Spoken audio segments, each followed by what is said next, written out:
Hello, welcome to the 2022 recap episode of the JRB podcast. With me, Ryan Levine, joined here with Jeff Jones and Bowden Temnick. Hello Hello. for the third time. Yeah, we've had some technical difficulties getting this one set up, but this time, hopefully, you can hear everyone.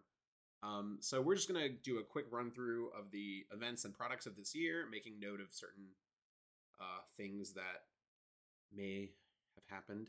Let's gonna start with the first at the beginning of the year in January. The first in-person events that were supposed to come back were canceled, and then they were replaced by a pair of remote YCSs. Yep. So we had one pre-Grand Creators, and then we had one post-Grand Creators. Wait, was there one And post?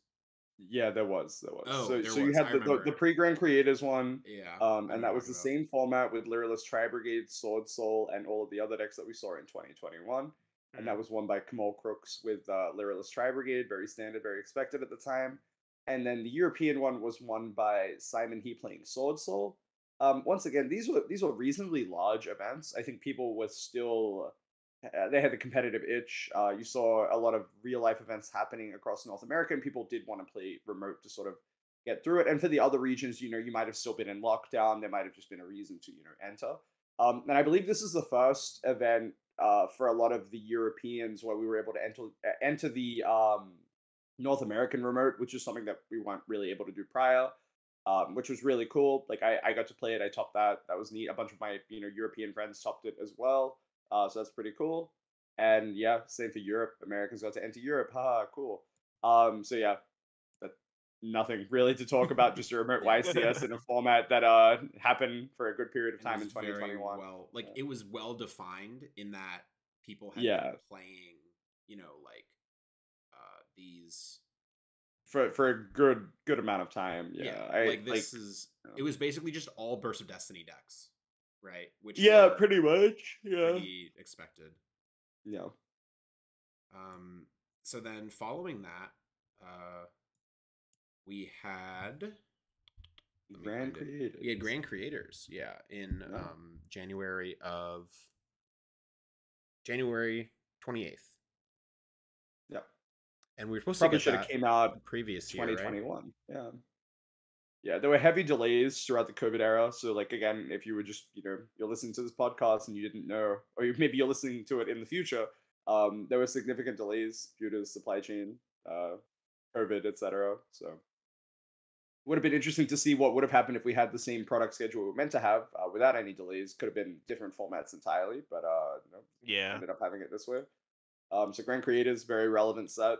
And I think we all sort of, tunnel visioned the Brave stuff being good because of OCG, not realizing how heavy Maxi sort of dictated a lot of the archetypes like Punk, being splashable and generating so much advantage. And Exorcister, which I forgot until Jeff reminded me existed, which won a YCS this year as well, which you can get into later. So I think that's pretty relevant. I think this set was more defining that we can give it credit for, especially for a deck building set. But a lot of them have been quite powerful over the years. But I think this one definitely stands out to me. We kind of get almost like an on and off with the deck building sets, right? We'll have like a Secret Slayers, which is like 2.5 really good decks, like Eldritch and Adamancipator, Rika, Adamancipator, yeah. Which eventually Rika needed that little extra, but yeah. Yeah, Rika needed like 2 years of marination, I guess. But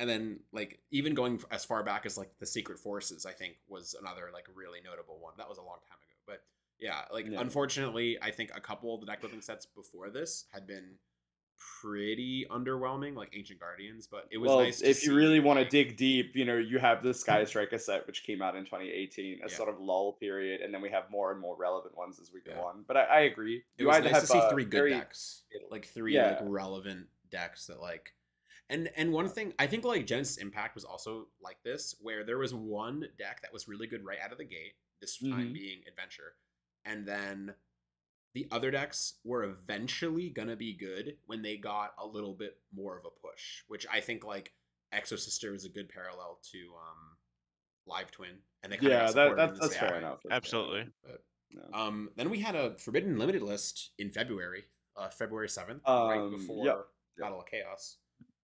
We also had a remote YCS shortly after that. But we can sort of get into that list. I think that list is most notable because Snow and Destruder came back, right? Yeah. If I'm not mistaken. And what did we lose that list? I don't even remember. I think we lost Protos. We definitely we lost Protos. I think we lost some more. Let me pull it up, Samorg, actually. yeah. Protos, Samorg were the ones that I think I remember the most. That should be about it. I think this list was good. Because it's sort of like we were at like a low period, right? Like we didn't really have too much shaking up the metagame, and I felt like banning Protoss, which is a very oppressive card, and banning Samorg, which is another not oppressive card, but I think Okay. I the have way it in that front of it me. plays out tends to Uh, be it just banned pretty it banned oppressive. Imperial Order and it banned Eva. Oh, okay, well Were the that main ones. yeah. Yeah. Yeah, all right. Imperial's probably the nicest Yeah, one. that's a Yeah, good sure. one. I forgot that card existed. It's been a while. And then it unbanned Snow, it unbanned Destrudo, and that was Yeah. basically it for like relevant. It was the one that limited desires randomly, which I kind of want to talk about that because it was really weird. It was like it was like Grand Creators just came out, and Adventure was really hyped up, and it was pretty obviously going to be one of, if not the most played engine in the game. And Yeah. you can't play Desires with that engine because you play like 4 one-ofs or 3 or 4. You play the one Draco back, the one Fateful Adventure, sometimes 2, and then the one Griffin Rider. And you can't really play Desires in like no one did, at least. Because if you hit one of those engine, like if you banish Fateful Adventure off your Desires, then you just don't have a deck anymore. I think the big trend that we saw from the year prior was that there were a lot more like control-ish decks. Like you had your Tri Brigade variants, you had your Sword Soul decks and stuff like that. And they would just utilize, multiple copies of Desires. And like while their power level output wasn't particularly insane a lot of the time, because like hand traps are still in the format, stuff like that, you saw Desires just sort of like fixing that issue of like, I had to play Ash and start my turn with 4 cards. And I got to play Pot of Desires. I mean, so the issue with that is like it was also right when Fusion Destiny just came out. So almost every deck had adventure cards and Fusion Destiny. Like, who is going to be putting Desires in their deck? Oh yeah, It just definitely. seems so But weird. so like the issue is like that it would essentially take decks out of the format, not like to the same extent. Like obviously, Desires isn't dictating whether or not a deck is good. I definitely do think it I is think it watering might down certain in decks, that though. regard. Like it just made like it just seemed weird to me that they were weakening the decks that were already going to be on the fringe. Yeah. Like that was bizarre. But yeah, I don't want to harp on that for too long. But that was just a really weird thing to me when like I felt that way for a while after that limit. I was like this was such a this was like there were many times I would have think Desire should have gotten hit since it came out, and I think they literally picked the worst time to do it. And it just really made everyone play the same deck because like there was no incentive. Like Desires was maybe an incentive to not play this weird like cookie cutter deck, and then they just got rid of Desire, so like you had no reason not to, essentially. I think that's something is that they do it's very common is that they with the forbidden list they're very reactionary with little forethought of what comes after outside of maybe a few cards, and usually those cards end up being things that are like OTK or FTK facilitators. But if they aren't those, they usually don't. I feel like there's not like a lot of thought of what comes after. It's not like, all right, we'll do this. Well, it's not like it's we do more this by the and numbers, what? right? Right. That's like a big one. I think they see the representation in because like this is probably another big thing to look at as well. Like during like the pandemic period, decklist was submitted electronically. Obviously, they're doing that now, but I think like as they've started submitting them electronically, they're able to see more in terms of like breakdowns and distribution on certain like cards being played. And they probably looked at the thing and being like, "Oh yeah, like 99% of these decks are playing Desires, multiple." Yeah. It's like we should hit that because that was their logic a long time ago. I remember that was their argument of like, "Oh yeah, cards like Upstart, like Book of Moon, they really like limit the whole design process of like every deck is 37 cards." It's like, I guess, man. I just think that one's kind of a like you're allowed to have cards like that in the game. You know what I mean? Like that's no different to introducing an archetype with 20 cards in it. You have to play those 20 cards in a tier 0 deck, which is where we're at now. But yeah. So following that, as you mentioned, there was a remote YCS following And that was Battles of won by Chaos. Paulie, and he was Yep. playing the adventure combo deck with all the trimmings, the red rose stuff. We saw quite a lot of. And second place was Flunderies. So. Yeah, and then Yep. Hidden Arsenal collection came out, and that doesn't. I don't know. I don't have much to say about that set. Yeah, just I have don't it think written any of down. us do. Yeah. I have it written down, and I Well, thought, you did. huh, Yeah, you forgot did that miss came Battles of out. Chaos.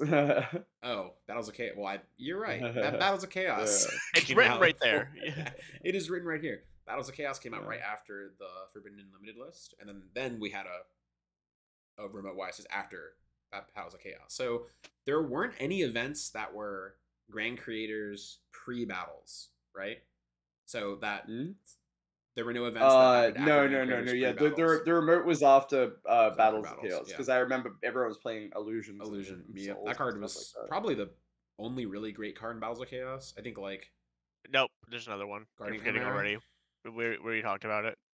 Oh, Dark the Dark Charmer. That was a good Yes, one. that'd Yeah. probably be the best one. So Dark the Dark Charmer. I think those are the three cards in that set. Dark the Dark Charmer, Illusion of Chaos, and Guardian Chimera were probably the three. And Guardian Chimera wasn't even relevant yet. Guardian Chimera wasn't even relevant for like 2 months later. But I can't think of anything else in that set that was like good. I mean, I guess technically you could go with like the DDD cards because that deck did top YCSs. There was the Flunder support, like and the Flunderies, quick play yeah. spell, and then like like one Sword Soul card, and then that. And then there's the Libromancers, which some people liked. Yeah, but yeah, and like Dinomorphias, which did nothing in the TCG. Yeah, this set was interesting in that it had the Dark Magician ultra rare like 25th anniversary thing, which is like kind of cool. But yeah, it had like Dark Magician and Blue Eyes cards in it, so it should be like. But it just wasn't a hit. yeah, but it just kind of wasn't. Yeah. I mean, the cards have like gradually gone up. Like if you look now, like these like Dark Magician Blue Eyes cards are. Yeah, I mean that's to be expected, right? And then obviously you'll have the tins coming out this year, and they had a good run. I think Battles of Chaos was pretty good for what it was. I know we were all very excited for it. And it was just more like there's a couple good cards. Yeah, I definitely was excited for this set, but I think it's just because I thought Illusion of Chaos was so cool. And side note, Illusion of Chaos is still not in Master Duel. Master Duel has added cards from like Power of the Elements, and there's no Illusion of Chaos in that. That is very strange. Which is crazy. I wonder if they're having like trouble implementing it. I don't know. that'd be actually very interesting. Maybe, like the programming of how to do it on top of your deck is like weird. Yeah, I don't know, but it's just not there yet. Just interesting tidbit. I was playing that for a little bit the other day, and I tried to make a deck with that card. I saw there was like the Scareclaw Link 1 from Power of the Elements, and then I typed in Illusion of Chaos, assuming it would be there, and it was not. So very strange. Anyways, the next event was YCS Charlotte. So this was the first event in April. 2 years, April 9th. No new sets. It was actually just 1 week before the Alabaster structure deck because that got delayed.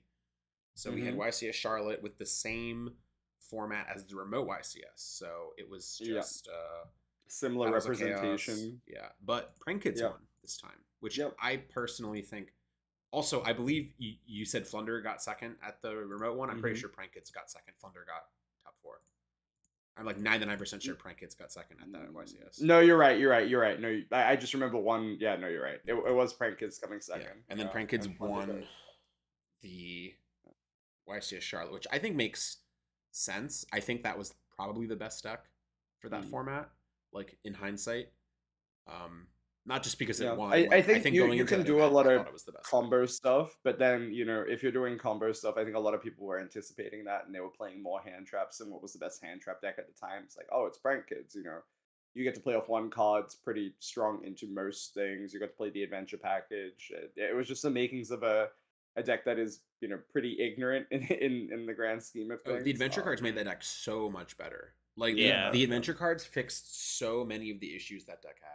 I think the best way to look at that format for me was that it was to me it was a Fusion Destiny format more than anything. Yes, I think that dictated for sure. quite a lot. I think every deck in some capacity was just playing Preda, Fusion Destiny, and the trimmings, and it was just very swingy because you're able to generate 2 monsters like after a nib, before a nib, with a negate, whatever.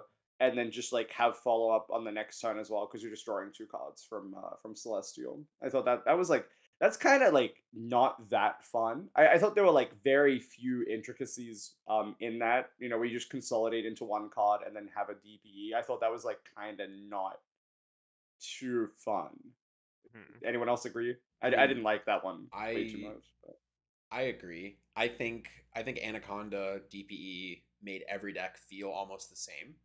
Where like Yeah. it didn't really matter like what you were doing. Almost every deck would just like Yeah. end on the same things, right? Like every deck And would the just like biggest problem be as the well same. is like when every deck has this weird low power level output and they're still dictated by their normal summon, which a lot of the decks were.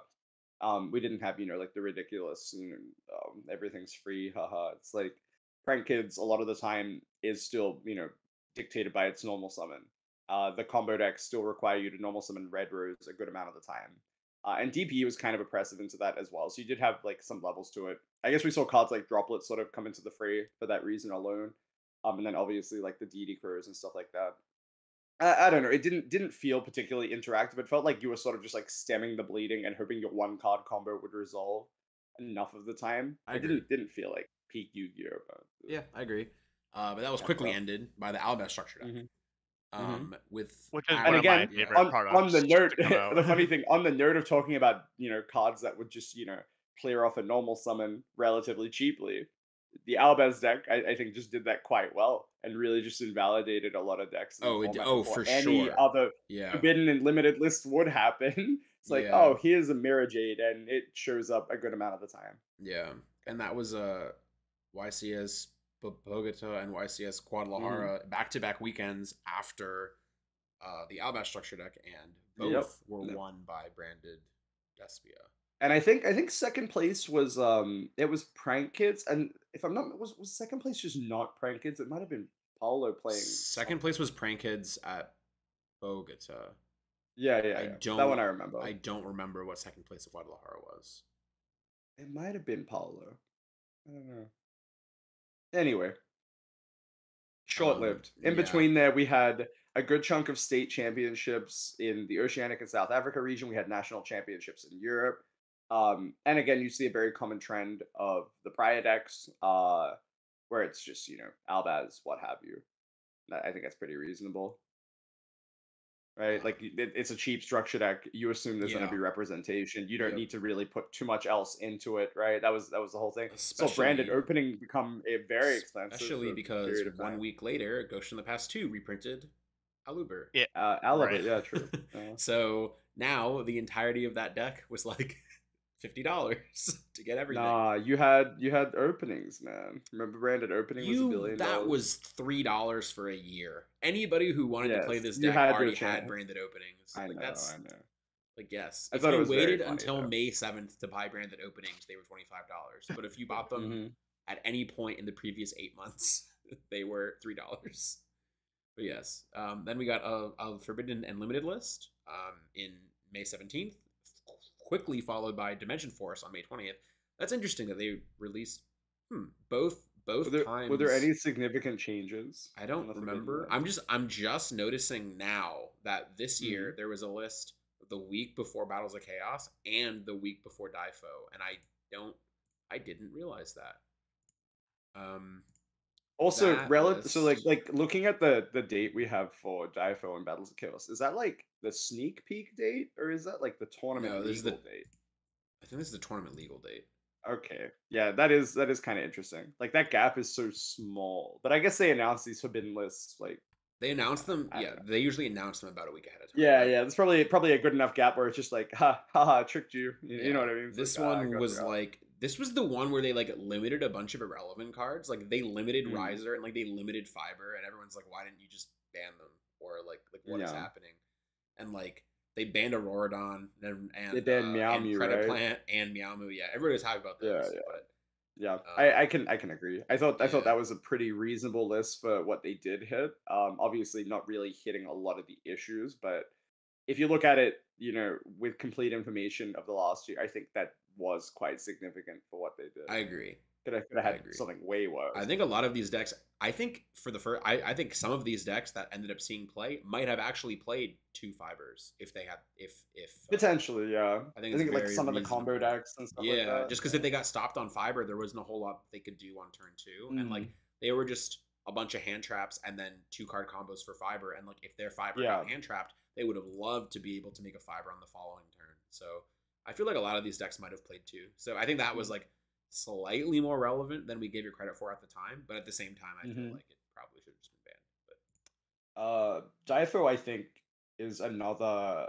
I don't want to say underrated set. I think Diapho had the makings of being a very good set, but the time period it was released in really just made it kind of awkward. I think there's a lot of good cards in that set. You guys Me agree? too. Yeah, absolutely. I think it's another one that it like it's a lot of like individual good cards, right? For like different things. It's one of those sets. We've gotten a lot of them over the years where there's Yeah. kind of sets where there's like, oh, here's like 10 really good cards or 10 different decks that have nothing to do with each other, and uh then you kind of are left after that. You're like, well, that's all fine, but that means that people who want those cards can just buy the singles. They don't have to buy the set because they only need the one card for the deck they Yeah. like, right? yeah. Outside of that, you have like the real big thing, which I'm sur- I thought was going to take off because I thought it was very good, was the theory on cards. Oh, me too, Because for sure. Yeah.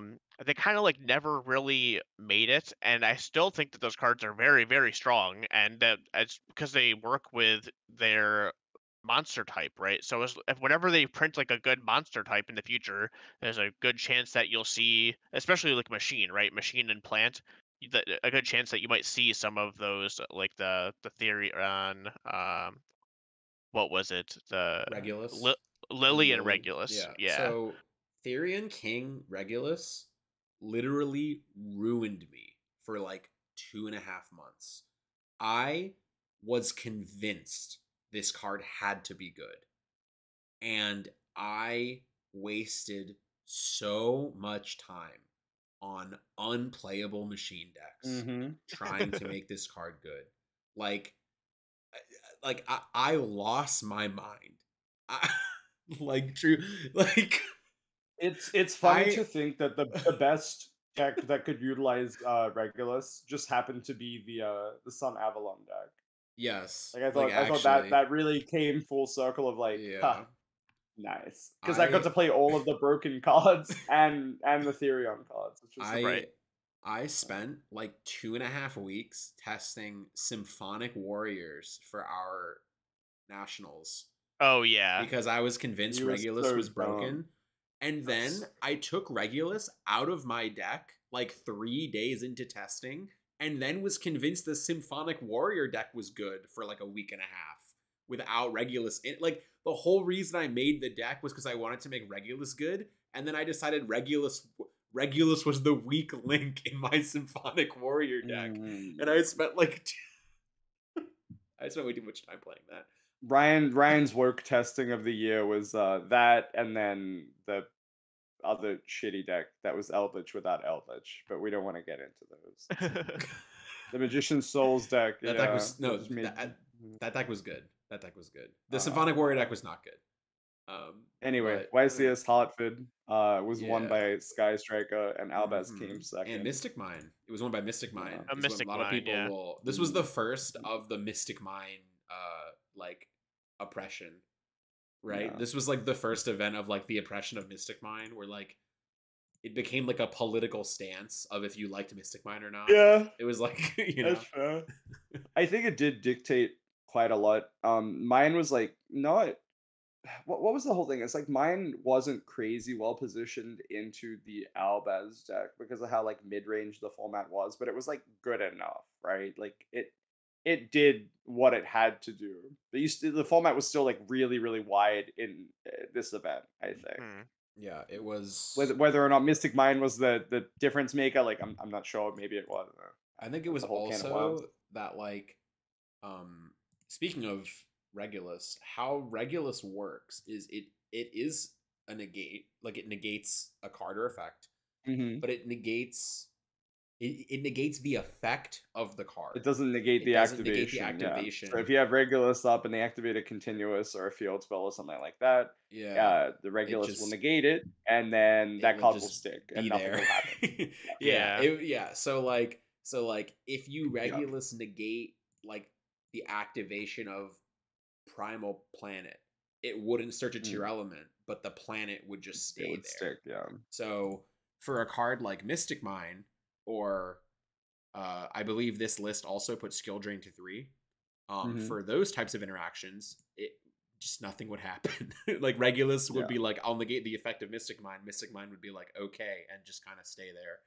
And then now Mystic Yeah. Mine has resolved. So a Which was lot like of another decks, thing as well, because like a lot of like as you were saying, sorry, about like a lot of yeah, these decks that were trying to integrate the Therion stuff, they were limited again by other cards in the format, which is really like playing on like, oh, we expected Therion to do so well. It's like maybe the format just it was just shitting on it so much there was just no point. You could have just had so many other Mhm. things, you know. We sort of went from like build negate boards to like more tempo based end boards. I think we sort of see that trend as we continue looking down this list, where it's like less oppressive, like multiple negate end board to like points of interaction, whether it be in the grave, hand, or field.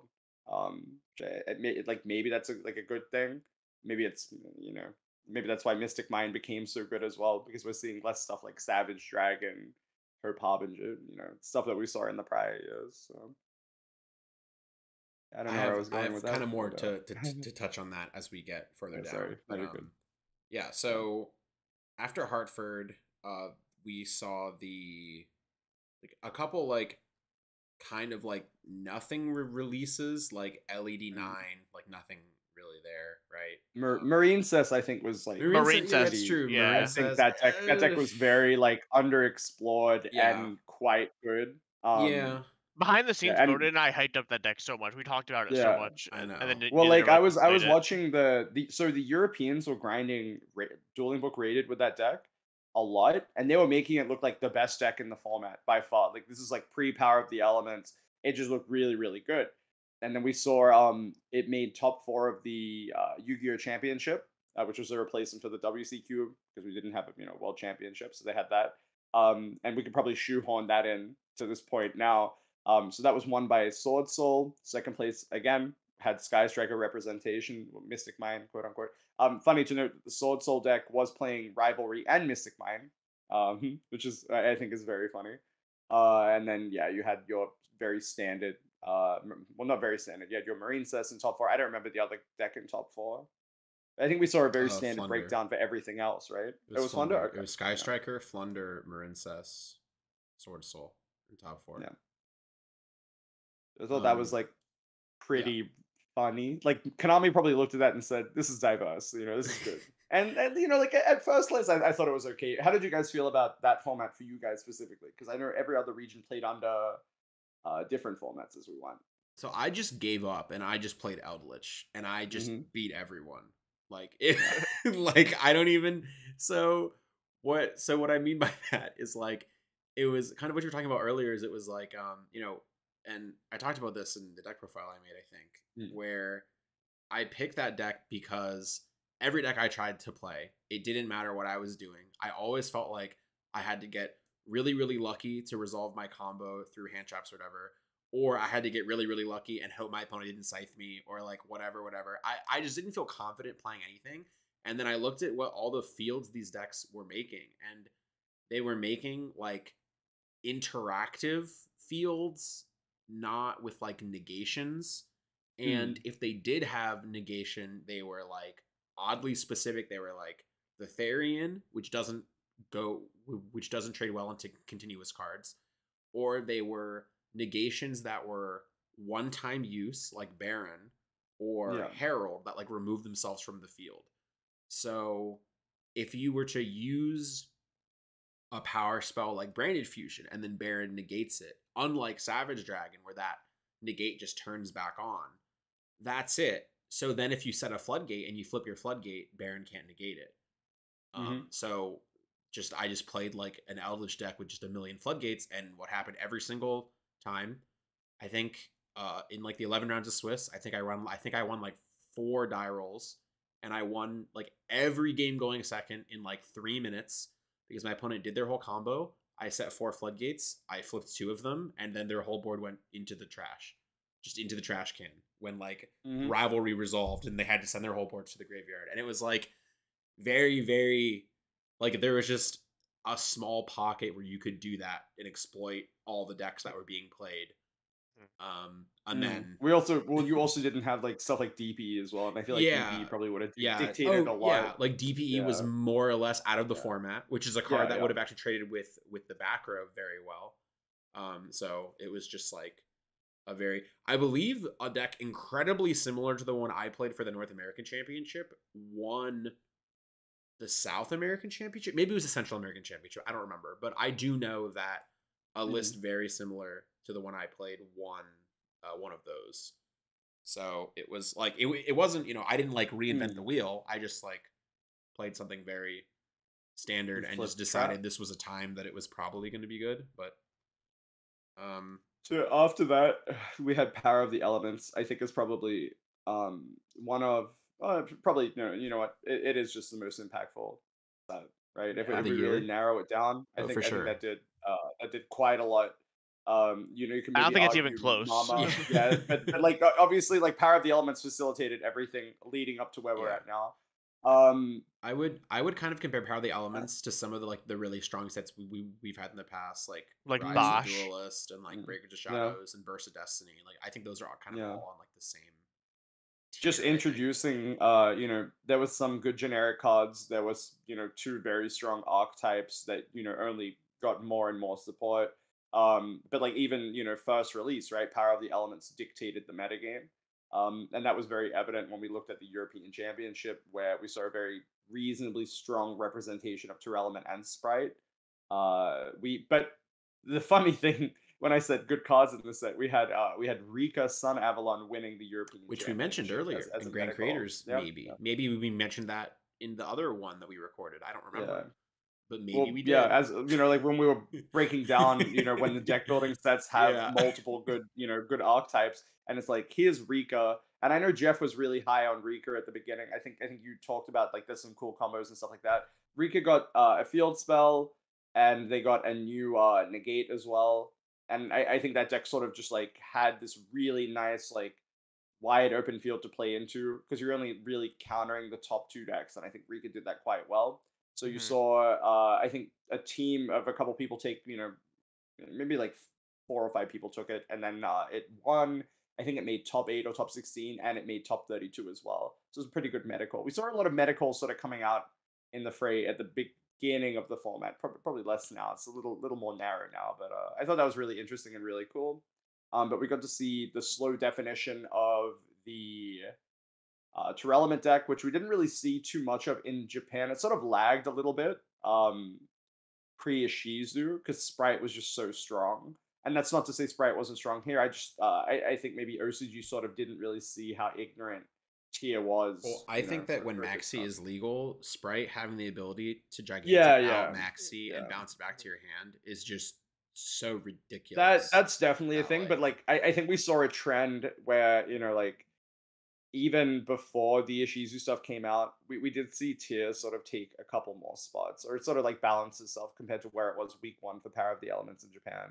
So it's interesting to see like how we shifted so quickly to deeming Tia to be the best deck. I think some of that also is that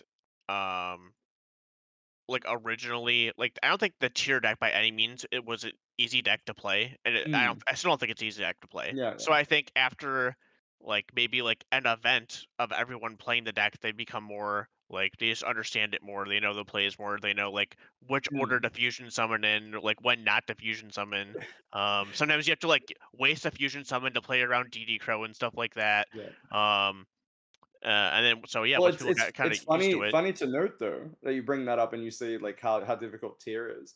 I think the highest ranked Sprite deck was the Mystic Mind Sprite deck, if I'm not mistaken. Or they might actually no, the highest rank might have been the Live Twin Sprite deck.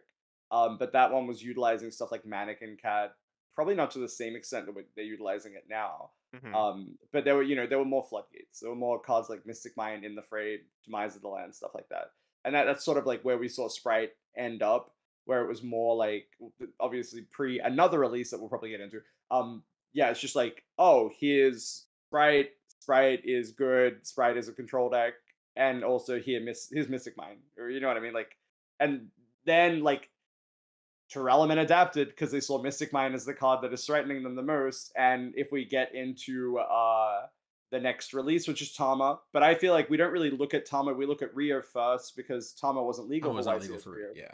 We saw people changing the Tearlament deck to the point where they were doing Eradicator Griffin because you were able to just generate, so many free cards, set up your board to play around certain things. Nibiru, whether it was in the format or not, you were able to dictate how you would take the pace of play without activating a certain tier effect. You know what I mean? You had Curious, you had Snow just generating free bodies. So you had Jesse playing that version of the deck, and that sort of just So invalidated I don't want the to previous interrupt you, Sprite but one thing version. I do want to, before we go on to that more, one thing I do want to Mm. point out is that with Power of the Elements, uh, something that happened with this set, which we don't see that often anymore, was that we got a pretty game-changing TCG exclusive card. Oh yeah, sorry, And Garura. Yeah, you're Oh, right. that You're makes right, right, right. Tearlament Yeah, I so forgot. much That's better. probably a and very, that very card good. made Tearlament. It was another reason why Tearlament was better. Like that card is insane in that deck, and Yeah. so that's another reason why the deck would be more successful here than you would see originally in Yeah, I Japan. think that is a big one that I neglected. Yeah, so like that obviously now facilitates quite a lot more. But like at the point, it's just like, oh, you have a free fusion you can make that gives you a free draw, and you can keep cycling it. And that's always very relevant. So yeah, I think that was a big one. But yeah, for Rio, we did see Mystic Mindburn win with a lot of stuff like Math Mech, I which forgot got Missing support Mindburn in won that Daifu. event. Yeah. I actually just But yeah, so forgot like that happened. Math Mech, I think is like another sort of deck that again didn't really have too much time to shine. But I think it did get quite good post Typho, with the release of Circular, right? Circular, it is, right? Did that come out in Difo? Yeah. Yeah. Wait, did Circular Sorry, come no, out it in came out in Post. that came out in It came Poe? out in I was Power of gonna the say if Elements. that came out in Yeah, Difo, yeah, that yeah, deck yeah. would have been Sorry. good like before, That's the set right? I meant. No, you're right. You're right. You're right. Yeah, yeah. So like, I think yeah, that's like another deck that really truly didn't get enough time to shine. But Yeah, it's neither here nor like there. they. So we had Rio, and then we had the release of Tama. Um, Tama like shortly afterwards. I think Rio was that one pocket of the format where it is kind of relevant, and it's crazy to think about. Like Tama on the surface looks like a set that isn't too amazing. Outside of Runic, I could not tell you the other archetype in it. Well, Labyrinth. actually, no, now I can. Labyrinth. Okay, cool. I Took don't. me a I do second. not I know the just third remembered now. I'm one. like, wait, what else is in I this don't thing? know the third one. I'll be honest with you. I don't know. I don't It's Jeff, remember. Jeff does. it's the pendulum deck.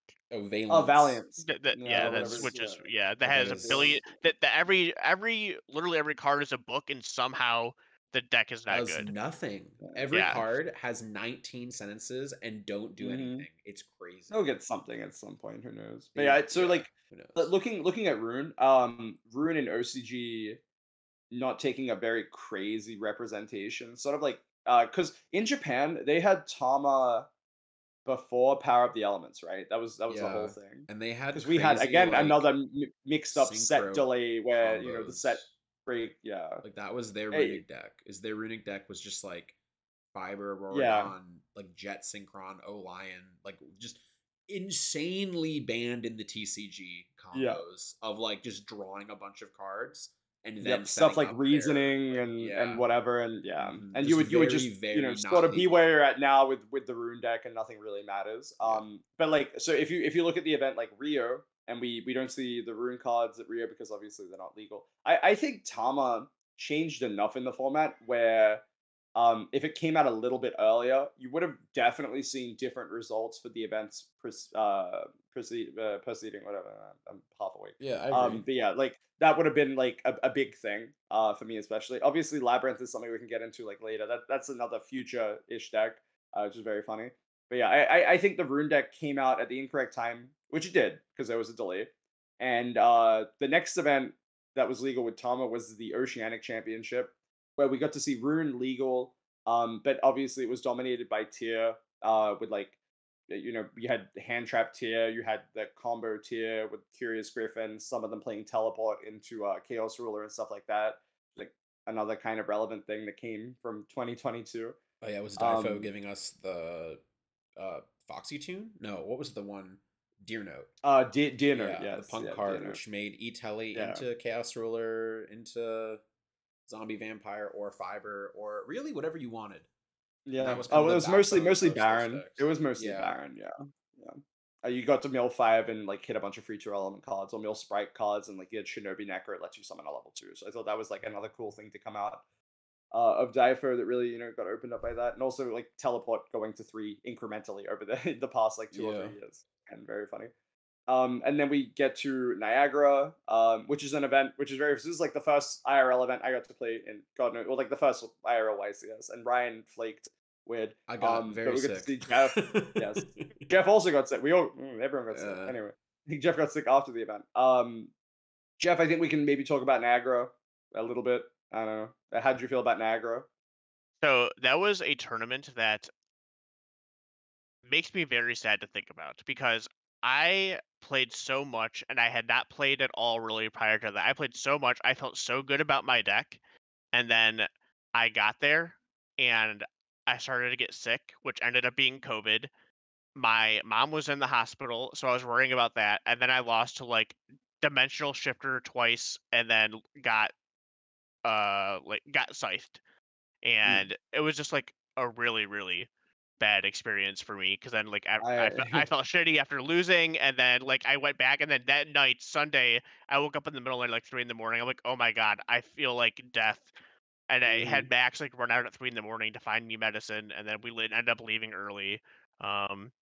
So yeah, I don't have fond memories of I went Niagara. X2 and I came 35th and I didn't top.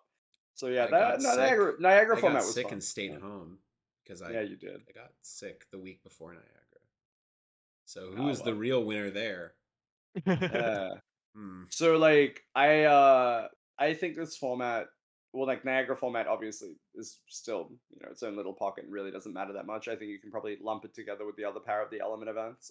We saw Exorcister winning, which is because that was my friend from my local, so like that is a good thing about it, that my friend won. Oh no, like I think it was like a pretty reasonable medical, and I think it really did change the way people had to think. Because like prior, the only thing people were scared of was something like sorry, no, something I was gonna say Flunderies. And like they were taking, they were accommodating for decks like Flunderies a little bit more because Flunderies was so powerful. But like the tier decks output was like really, really powerful as well. The Sprite deck obviously was really good, and like the Runic deck just opened up quite a lot. But we still saw Exorcista winning, just by like sheer medical. I think people didn't know what the cards did. And if you look at the results after, which we will, as we're going, I think you see this decline of like Exorcista where you could have maybe seen like an increase.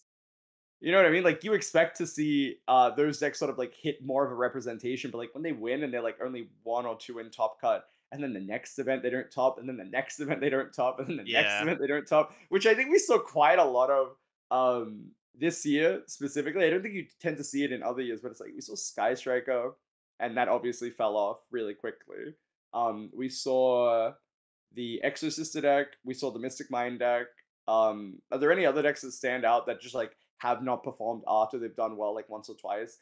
Ignoring like releases that just like invalidate them completely, like the Bestials or something like that. Like, do you guys have any of those in mind that I might have been missing?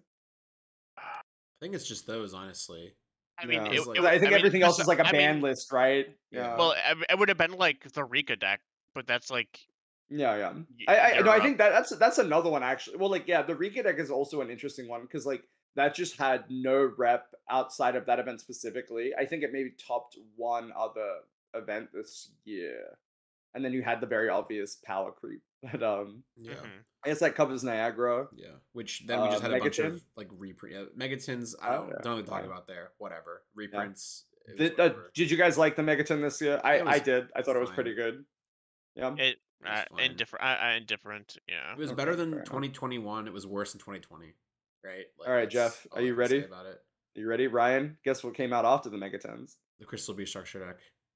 All right, your time. I don't really want to talk about like we've been doing this for longer than I thought. I don't want to spend 20 minutes on the Crystal Beast structure deck. What I will say is I am happy they made it. It was surprisingly more competent than I thought, and I had fun playing it, but That's good. definitely not competitively viable, unfortunately. There was that period of time where I was convinced I was going to play a Mystic Mind Crystal Beast deck at Minneapolis, and then thankfully I came to my Yeah. senses. Because that was one thing that deck could do, is it could just play a bunch of the Rainbow Bridge. I guess that card ended up being relevant from the tins. The Rainbow Bridge of Salvation that could search a Crystal Beast and a field spell. People were actually trying it in the Tear Element deck to search Emerald Taurus, which was an Aqua, and then Planet. And then I was like, what if we take it one step further and we play a Crystal Beast deck that plays the 19 Crystal Beast spells that access that card, and then we have 11,000 copies of Mystic Mind. That was obviously not very fun, so I didn't play that. But that is you know, yeah, there you go. That's that. Then we had just a rapid fire. It was like a list, 2 events, Darkwing Blast, you know, like all those like. So any notable changes with this list? This was the Band-Aid list, this right? was This was the one that didn't this is really the do one that was much. like this is the one that Chaos was like Ruler, Firebrax. yeah. It was like we know Sprite and Tier are getting more support. We know they're the best decks. We hit them a little bit, but we can't delete them. So it was like ban Rodenttoad and ban Snow. Good luck. You know, like that was ban Chaos Ruler, ban Firebrax, right? Yeah, and ban Red Reboot, sure. You know, ban Fibrax, ban Chaos Ruler. It's like now you have to play Tier Elements and Sprite, but we banned Snow and Rodenttoad, and so they're worse now. Like it was very weird. I think this list was like very interesting in the sense that like I don't think Chaos Ruler is a weird hit, and I think we went over that at length because like that was just one of the first podcast episodes we did regarding this Forbidden List, right? Yeah. So I don't think we want to touch on that too much, but I thought that was very interesting for what it was. So. Then we had YCS Utrecht, which was won by Runic Sprite. This is sort of where we see Runic come into its own. I think people had time to play with it, and people had time to make variations to the deck appropriately. And on the same weekend, we had YCS Keter, which was this 3v3. And that was won by, I don't remember what the team was playing. The only standouts would be Blake, Furman, and Asala, who were all playing Runic Sprite. Very similar to what the winner of Utrecht, Joshua Schmidt, was playing. So yeah, that was probably the pocket of the format pre-Dabble where you could argue that Tier was still the best deck, but I think Runic Sprite was definitely outclassing it, just an advantage deck.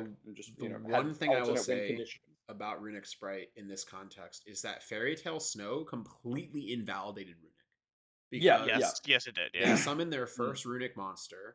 It goes to the extra monster zone.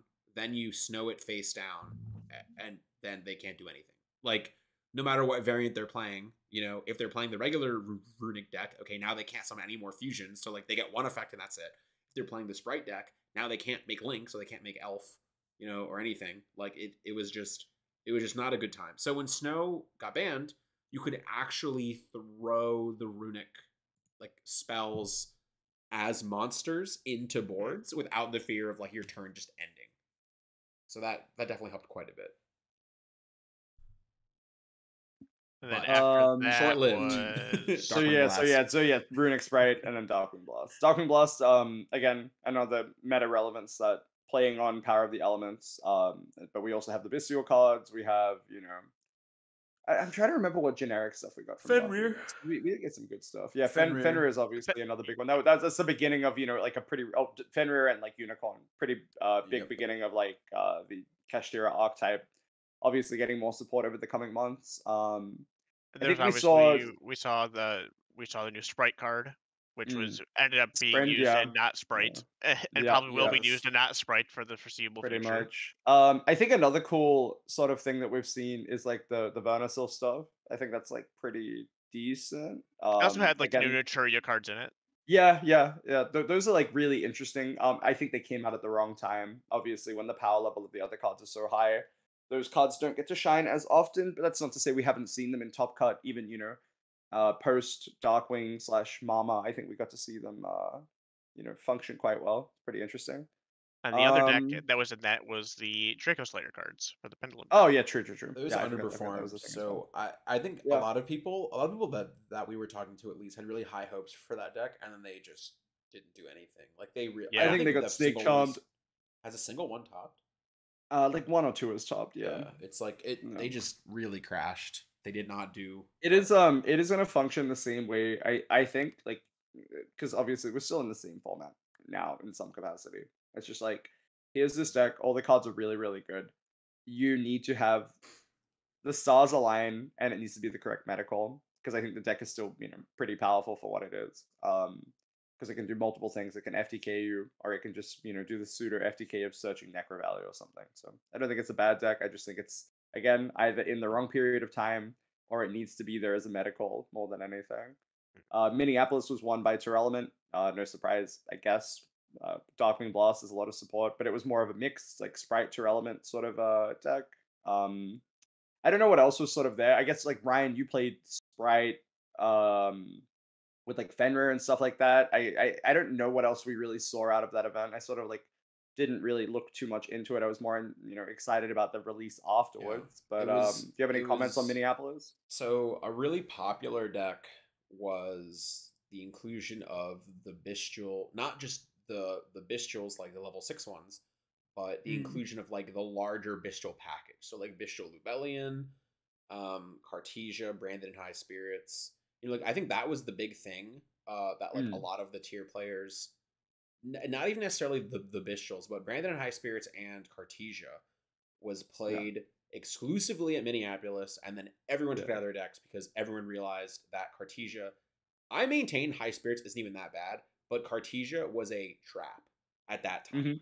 I honestly think I can agree with that. To just play High Spirit, like when I found myself when I was testing that deck, most of the time I would activate High Spirits and I would just look at the one tier element I discarded and go, if I search Cartesia and then this tier and this fusion gets stopped, I have 0 cards that do anything. And I would just get Albion anyway to like just draw a card in case my tier got stopped. And if my tier didn't get stopped, I resolved Kit Kalos. So who cared? You didn't need Cartesia. Yeah. It was like, I actually think Cartesia was just like the Cartesia just added like the extra layer to it, I guess. It was just like, but it was so unsafe. It was I so know. Until, that like, deck wasn't very crazy. like, yeah. But that Okay, was well, that's good that, that good was that you the brought most that up. I think popular that's thing. the introduction to Bestial, I think, is probably the big thing. Yeah. Because we'll see that trend obviously for the next couple things. We had the standard OTS stuff that we have written on the sheets, whatever. Then we had Mama come out the weekend of YCS Pasadena. Any thoughts on Mama? Ignoring the the obvious the Shizu stuff. I thought Mama was a very good set with all the reprints. I was very surprised. I thought it was really interesting. This sort of like putting a lot of these cards out at lower price points, which is really good. There's no real gatekeeping to stuff like that now, which is really interesting. Any comments on that? I really enjoyed the Pharaoh's rares actually. That's good. And I think one thing that when they first announced them, I was very skeptical because the Pharaoh's rares in King's Court look horrible. And I was really, really afraid, oh my god, they're just wasting, like, these are just gonna look bad and whatever. And then like I saw some of them and I picked a few up I wanted, and like, man, I think they look really good, Like I think I picked up, I think it's more defined, like the color schemes sort of blend really well with the hieroglyphs and stuff like that. I'm pretty sure I agree. I picked up like Crystal Bond Pharaoh's rare, which random card to be in the set, but I was happy about it, so I guess whatever. And I was like, man, these just look great. So I was very happy with it. I think it was a solid set for people who I think it was an uncharacteristically good set for both sides of the spectrum, being the player that really wants the budget cards and the player that wants like the high rarity stuff. I think it had a really good mix of both. And it also, I think, did a good job to appease competitive players that wanted either cheaper reprints of staples or high rarity staples, and also collectors who were interested in the high rarity versions of, like Neos and Dark Magician Girl, and I don't even remember all the other ones. It was like Blue Eyes and Red Eyes were in it. There's a lot. There's a lot. Like there were a lot. Yeah. So I think all in all, it was like pretty good set. I haven't really kept up much on this one of like what like the like retail price of the set is right now, or how well it actually did sales wise, but I remember it was very popular in my area when it came out. So yeah, absolutely. I imagine it like has kind of Jeff, anything else? From Mama, no, I kind of agree. We're like the same Mhm. thing. We're like I enjoyed a lot of the Pharaoh's rares. I think they looked much better this time around, which was my Yeah. main issue with them originally. And obviously we went over that in our podcast where we sort of broke down, hey, like this is a set that would age terribly if it didn't have the Pharaoh's rares in it. And then we obviously talked about the US versus the EU thing, which is going to be a big factor with stuff like the Pharaoh's rares being ultra in one region but secret rare in the other one, sort of Oh yeah, that was making them a weird. bit more That was very differential. bizarre. I don't know why they did that. I think that's Yeah, like that's probably that one that again. is I think the We one went through at downside. length, so Yeah, you guys can listen to that one if you yeah. really want to get I think into it. that's the one Pasadena, bad thing about this set. um, Pasadena. I guess we've sort of had a couple of events to look back on the Shizu stuff. I think it's very funny. I think Ryan made note of this, where it's just like, hey, these lists are just looking like what we played at Pasadena again, um, and I think that's probably the biggest takeaway. I think first event, I guess everyone wanted to do something funny, or try and do something funny, try and innovate, reinvent the wheel. And now we saw Jesse just repeat it time after time, second place, first place, top 32, top 16, whatever. And you just saw his list be more and more standard, really pushing on the whole like either Jesse is a god and Lucky is shit, or it's a technical play thing, right? You know what I mean? Like And one of those a couple of those no, tournaments. no, no, that's we know, don't worry, don't worry. Yeah. Hey, no one's So saying Jesse bad, but Jesse's still hella lucky. Yeah. Jesse's crazy lucky. Yes, he still has little kid luck. But yeah, I think Pasadena played out the way we anticipated. And again, we went through that on the pod. Not too much, even with hindsight. But it is funny to look back with lists now versus lists at Pasadena, and you just see like, oh, hey, like cyclical sort of trends of like, let's run it back and try that again. Maybe it was good enough then; it's good enough now. Similar with Dortmund, again, same deal. Another thing that I don't think we really have touched on too often, but it's something I've talked about the more I've been testing Ishizu leading up to Sydney, is there is a European version of the deck and there is an American version of this deck, which is very funny to think about. The Europeans do not like activating a Guido or Kelbeck. I They love love activating having more Guido. mid range. Yes, me too. They love having more mid range sort of strats, like the Terrell and Ishizu stuff. And I feel like you're sort of just having this lower end of value with your other cards. And that's why you see more rogue decks compete in Europe, in my opinion, at least. Because like Dortmund, you had Draco Slayer, Runic, Naturia, more, other Runic decks. You saw some more Sprite decks, Flundery, stuff like that. The finals again being Bestials versus Bestial tier versus Flunderies, right? With like the second Flunderies in top four or something. Pretty standard if you look at it. But the other rogue really does probably play into the fact that Europeans are a little bit more scared to activate their mill effects, assuming it is the mirror match. That's a different discussion entirely. But I think Dortmund's where it was more evident than anything else. It's like, hey, Europe version of the deck. 9 Bestials, no millers. Like, yeah, play a game of Yu-Gi-Oh, I guess. Hmm. And then after Dortmund, we had the Crystal Revenge set, which we went over at length again. I thought the Starlights were really cool. I hope we see that trend in the future. What about you guys? Shockingly, I did not enjoy the Crystal Beast set because the Crystal Beast cards were not Yes, good. they were not They were Starlights. very bad. Because it's Yeah. actually so funny. It's not even like they were bad. It's like I'll just say this is one thing I'm going to say about it is like we're in a format where everybody's playing all these visuals. You look at the Crystal Beast Mhm. and they're like wind and water and earth and whatever. And then the new ones from Crystal's Revenge make you play a field spell that says all Mhm. Crystal Beasts are treated as dark on the field and in the graveyard. So now your opponent can bestial every Crystal Beast and you will never ever have 7 in your graveyard to summon Rainbow Dragon. It is impossible. And they're Yeah. literally built, all the new support is built around actually summoning Rainbow Dragon.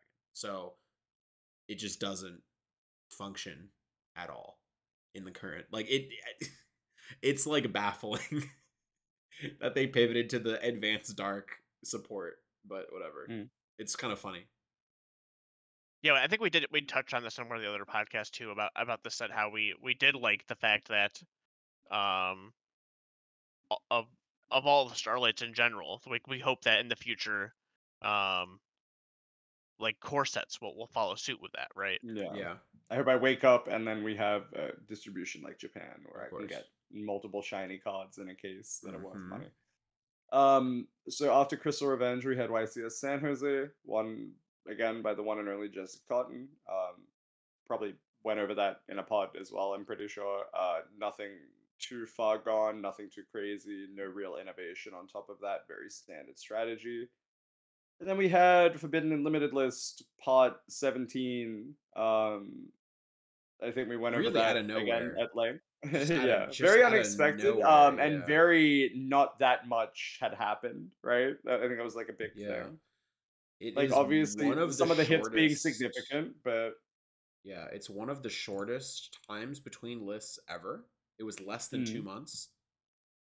Um, the previous list was in effect October 3rd and then December 1st. Announced yeah, far before December 1st as well. So, Right. like, yeah, I very, feel very bizarre how short it was. And like didn't really change that much, which like everybody was expecting sort of like an emergency list, and then like we kind of got an emergency list, but like it didn't actually do all it did was it I think emergency it did it. I think it did unbanned enough. it unbanned Ptolemaeus, so our turns will get skipped Yes, when this eventually. when yeah, eventually, yes. Yeah. Yeah, I think Herald to One again probably has to team with a bunch of other hits at the same time, but Herald to One is a step in the right direction for where they were at. And again, we went over it like again at length. I don't think we can say too much else compared to what we said in the other podcasts. Yeah, I think this list could take it or leave it. Probably didn't have to happen, but the fact that it did is cool. As long as it doesn't, it doesn't dictate the length between now and the next ban list where they're like, oh, we gave you a ban list last month. Why do you need one now? It's like, well, you didn't do anything. Yeah. Yeah. Um, It's that Yeah. meme. This is yeah, worthless. Yeah, literally pretty it's like, much. well, huh, yeah, I With the guess. structure deck Dark World, the day after the ban list drops, we went over that. Didn't Yes. really do anything.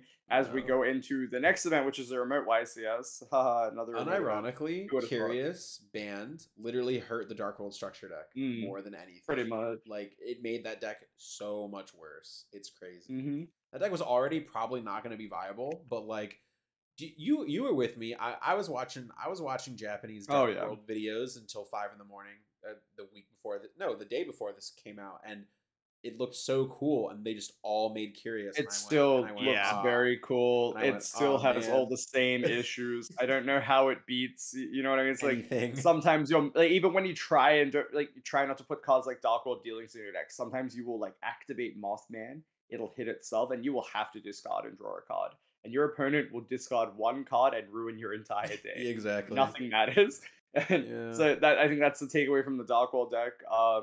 We saw the remote event, and again, I think like in the trend of like, oh, remote events, like when people are like, haha, remote events don't count. I think more and more now, as IRL events do exist, you will see that sort of sentiment. I think this event was a little bit better than I could have anticipated in terms of like, I didn't, I, I didn't think this event would be too good with the Ishizu cards, but after watching some games, I would like pop into watch some of my friends play.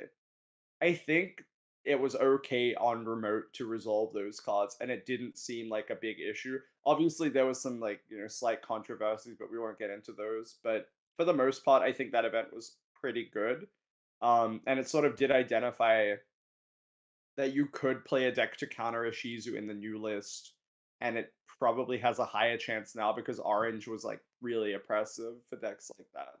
Mhm. But that will play more onto like how people are building their Ishizu deck, less of like the Forbidden and Limited list sort of thing. I don't know, like I could go on for 20 minutes about that format specifically, but that was the first event with the new ban list, and then Sydney will be the next one.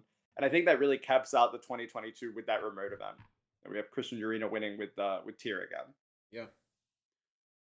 So at the before we even started this, Jeff asked us to pick our favorite card released this year, and I've been thinking about it, and I'm gonna cheat and pick two. My favorite card played in like a competitive deck, I believe, was Dark the Dark Charmer. I just actually really like all the Charmers. I acknowledge at some point they're probably gonna have to get banned or like something, but they're cool. I like them a lot. And then as far as like my like fun pick, it has to be a Crystal Beast card for me. So I'm gonna go with the Crystal Beast Rainbow Dragon from Ghost from the Past 2, which Japan got like 3 years ago, but whatever, that's fine. That's very So funny. my favorite card released in 2022 is Mirror Jade. I absolutely love that card. I would like to say Terelement kit colors Oh because my I think god. Tia was I like Tia from the beginning. I was a purist. I hated Sprite. I I mean, I also despised hated Sprite for a while, but now Yes. I've come No, around. you played Sprite. Shut up. Anyway, I did not play you Sprite. did. Yes, you did. You're a liar. Anyway, I love Tia. This Tia is is my crazy. This favorite. slander is insane. You topped a YCS with Sprite. You Yeah, could have played Tia. I didn't play it until Darkwing You a Blast. spaghetti man. All right, so we've had favorite COD. Did you guys? What was your favorite product release? I feel like we might have gone over that at some point in this thing. I think Mama. For me personally, I do enjoy like the reprints and all of the other stuff. What about you guys? My favorite product that brought me the most joy would have been the Elbaz deck. Albus, yeah, Um, that goes in hand with Mara Jade as your Yes, the yeah, favorite yeah, most card. yeah. joy. I Yeah. guess that's true.